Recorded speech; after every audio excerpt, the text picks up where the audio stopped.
Hey coin collectors and welcome to DC Coin World International coin channel. Today it's the 1951 United States quarter. These are the silver quarters from the old days. They made about 87 million of these at Philadelphia, Denver, and San Francisco combined. And they also made a proof coin at the Philadelphia Mint. You can see this is a proof coin reverse here. Just can't really mistake it. They only made about 57,500 proof coins at the Philadelphia Mint. These are a 90% silver, 10% copper. You tip them up on the side and you just see the silver. They're worth about $5 just in silver value alone. But if you get one of these 1951 Philadelphia Mint proof coins, it could be worth a lot of money. One's gone for as much as $45,000. So let's take a look at all these different coins. All right, let's start with this one here. 1951 was the 20th year of the Washington quarter. You see this one's got a little bit of coloring to it. A lot of collectors love this when it gets this what they call a patina on here, and they'll pay more for ones that look like this than they will for ones that don't have the patina on them. Washington on the front, facing to the left, In God We Trust under his chin, 1951 down here. Way down on the bottom of his neck there's a J and an F for John Flanagan, who designed these coins. Liberty above his head. And then if we flip it over to the back, this is how you can tell the quality of these coins. You see it says United States of America at the top, E Pluribus Unum here. Down at the bottom it says $quarter. What you want to do is magnify it up and see just how much you can see for the chest feathers on the bird. And in this one you can't see much. And see how much detail you can see in the beak, this little cowlick back here in the eye.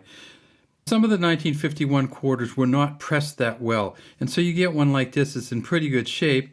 Great detail in terms of the lettering and the words on here, but not great detail in terms of the feathers on the bird. And that might be par for the course. At the Philadelphia Mint, they haven't found a lot of really good ones. They found two Mint State 68s, and those are worth about $3,000 each. If you get this down to a Mint State 65 from Philadelphia, worth about $30. These are 6.3 gram coins. Philadelphia made 43.5 million of them.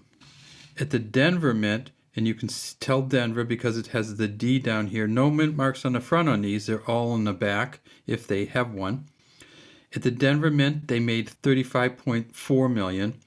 The auction record is $17,750. PCGS currently says there are 3 Mint State 68s out there, and those are worth about $14,000 each.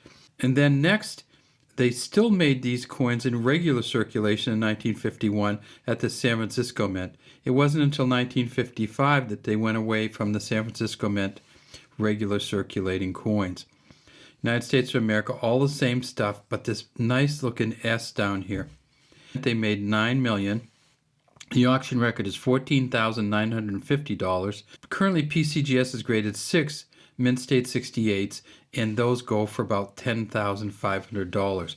When we talked about the toning or the patina on these, I want to show you one from the PCGS website from the San Francisco Mint. Let's take a look at that. This is probably about the extreme amount of toning you'll ever see in a U.S. coin. And you can see down here at the bottom, it says Washington Quarter 1951 S, 25 cents. And it's a PCGS Mint State 68, so it's in really good shape. And if you look at the detail, you can actually see the feathers in the middle of the body here on the back of the eagle. But then you can look and see this kind of rainbow toning is what they call it. Just beautiful colors all the way around that just come out front and the back. So if you ever get a coin like this, don't think it's a defect or a problem. Think, wow, this might be really worth something. And there's the S right down there for the San Francisco Mint. So these can be very valuable coins. And don't ever try to clean them or change up the coin itself, because collectors would rather have them like this and actually would pay more for them like this with this kind of toning than they would for one without the toning. All right, let's get back to our coins. Okay, so the San Francisco Mint can have some incredible colors, and if you ever find one of those with that kind of patina on it, make sure that you save that coin, because Collectors will pay big bucks for the ones that look like that. And then finally, they did make this coin. They did make a proof version of this coin. In 1951, they made all proof coins at the Philadelphia Mint. So the Philadelphia Mint, you'll see, won't have a mint mark down here. It'll be this kind of shiny, or sometimes it'll actually be a deep cameo proof. And if you get the deep cameo version of this, it'll almost look like it's a little gray in here.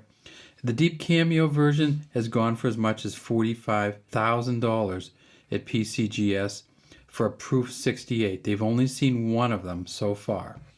And I should also mention that for the Denver Mint from 1951, there are two different error coins. There is a D over D where they've taken a D and it's been repunched or double punched, and that can be worth up to $900.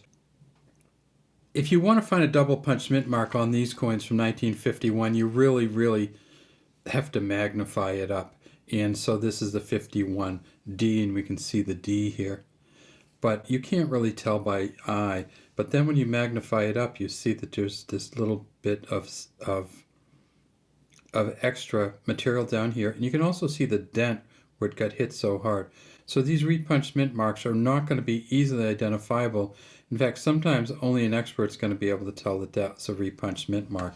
So if you want to look at these and try to find one that's worth $800 or $900 like this one is, $858 it says down here, you're probably going to have to get good magnification, you're going to have to get good lighting, and you're going to have to be able to tell the difference between just a messy D and what happens when you repunch a D.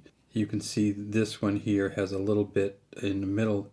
This one here has a little bit in the middle of the D also where the repunch came in. And there is a double die obverse where they've doubled up on the lettering on the front, and that can be worth as much as $2,600. So the recognized error coins from 1951 will be a double punched D mint mark and a double die obverse on the Denver Mint coin. All right, well, that's all we have today from DC Coin World International Coin Channel. We'd love to have you subscribe to our channel and leave any comments you have in the comment section.